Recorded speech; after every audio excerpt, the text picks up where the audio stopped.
We're now joined on the Sports Mix by the head coach of Spring Mills football, Marcus Law. Coach, your team with a dominating 51-7 win over Washington last week. Give us your thoughts on the game. Well, I thought the boys went out there and played really well. It was great to see our defense. Man, it's always week in and week out. Those guys just seem to fly around to the football. Offensively, I was really proud that we were able to get the ball in multiple guys' hands. I thought our quarterback, Rowland, and also Keelan did a great job of taking what they gave us and not necessarily forcing things.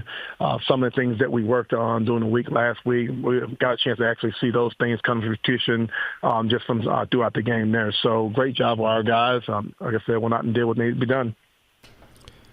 You guys were able to go from being shut out against Morgantown to putting up over 50 points against Washington. What did you feel like was the big difference from that game to this one in terms of the offense? Well, I thought Morgantown did a really good job of taking away some of the things that we want to do. We do a good job with the RPO game of it, and also with their interior being as strong as it is, it really forced us to try to make some adjustments.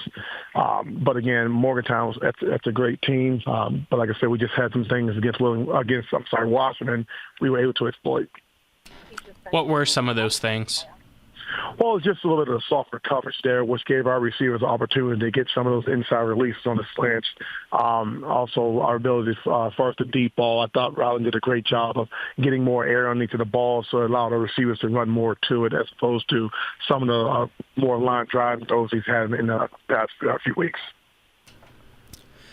As you go into the bye week this week, what are your guys looking at in terms of health situation? Do you feel like at this point for your bye week that you're doing a little better when it comes to guys needing to heal up and have this week of rest with no game at the very least? Or what does it compare to, you'd say, other years in terms of how you are at the bye week? Well, definitely this week we're a little bit more banged up than we were than last year. I mean, I think our schedule itself, we've kind of upgraded some of those games in the years past, where I would say a little bit less competition. You get Morgantown last week, that's a top-tier team, and then you get a little bit banged up there. But I will say our guys have done a great job all year that we offer Saturday treatment for them, and those guys do a pretty good job of getting there. But this bye week will be big for us, getting those guys and some of the different things that we can do for them and try to get them back on the field. But taking this bye week, we certainly want to work on ourselves. We'll take some of this time to kind of prep a little bit for University High, but there are some basic fundamental things that we started to work on last week that I want to continue to sell at a little bit. I know when the other teams had their bye weeks, I asked those coaches this question. I don't know if I also asked you or not during that week, but are you a fan or not of just having a bye week in general?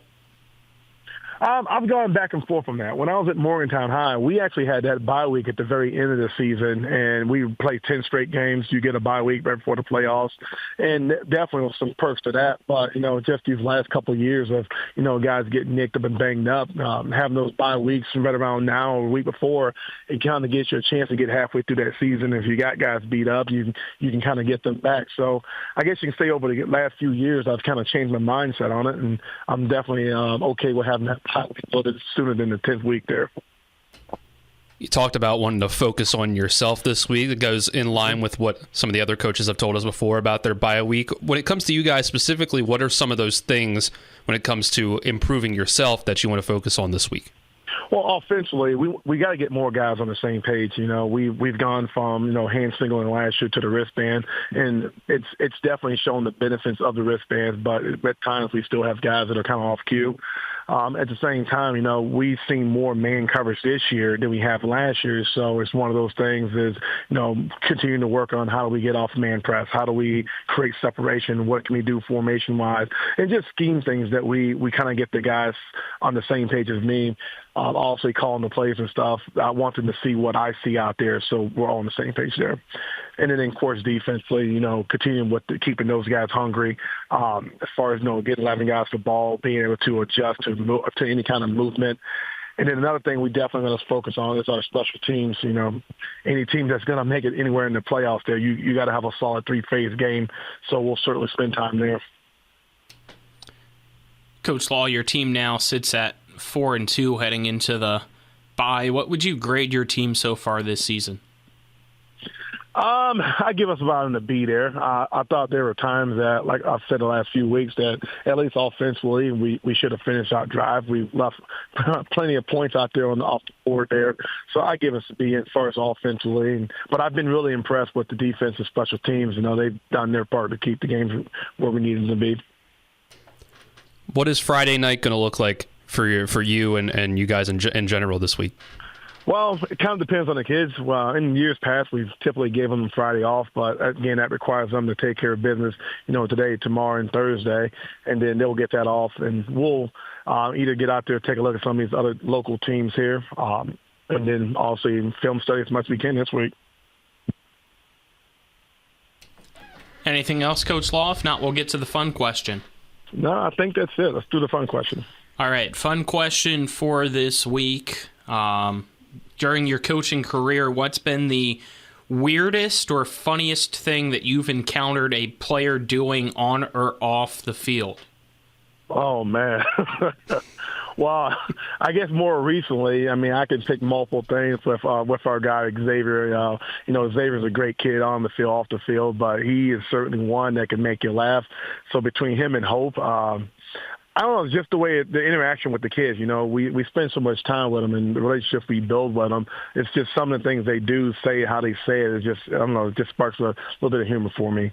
But a specific example, oh man, I'm drawing blanks right now. But those guys certainly tip it off for me. All righty, I guess I'll have to look forward to that. Maybe Zay or Hope can be my interview when we guys for sure, when we have you guys on TV, so see if they can crack me a joke or something for that. But The high schoolers are always full of surprises. it's true. Oh my gosh, it's every day. You better hold your breath. Good or bad, something's bound to happen. Appreciate the time as always, Coach. Yes, sir. Rest up and talk to you again next week. All right, we'll see you guys. Thank Thanks, you. Coach. Bye.